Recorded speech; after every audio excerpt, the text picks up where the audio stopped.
In this video, we are going to focus on how you can identify the point of view in a story by looking at pronoun usage and character thoughts.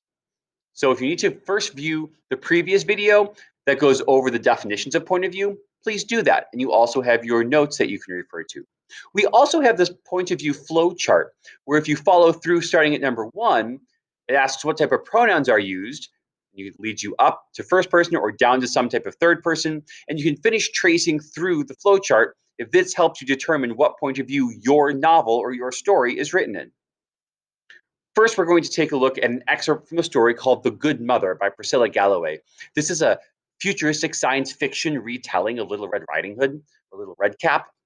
So please pause this video for a moment, read this excerpt, unpause, and I'll continue, and I will analyze this excerpt to determine what point of view it's in. Now that you've read through, I'm going to circle here some pronouns and proper nouns that are used. So we see grandma being used as a proper noun, and we see Ruby being used as a proper noun. We have her and she and her. We have the beast, which is a common noun. But notice we're not getting any type of things that say I did this, or I threw open the door, or I squeezed my monstrous body through the narrow door, if you look at that last things that are circled. So we have proper nouns and third person pronouns. This puts us somewhere in third person point of view. So it's either going to be objective, where we get no character's thoughts and feelings, limited, where we're limited to one character's thoughts and feelings, or omniscient, where we can get into everyone's thoughts.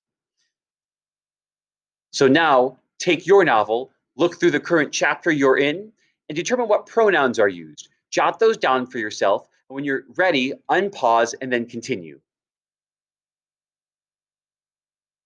We're going to start with the same excerpt again, but this time we're going to take a look at what thoughts we can get into. So we know we're in third person somehow. We have this passage here where Granny peers into the outdoors. Her mind refuses something, so we know in her mind she's refusing. We're getting into her head. We know Grandma's thoughts. And later on, we get the bottom portion where we get the beast's thoughts. She thinks about her cubs. She knows what they would like to eat, which is human blood.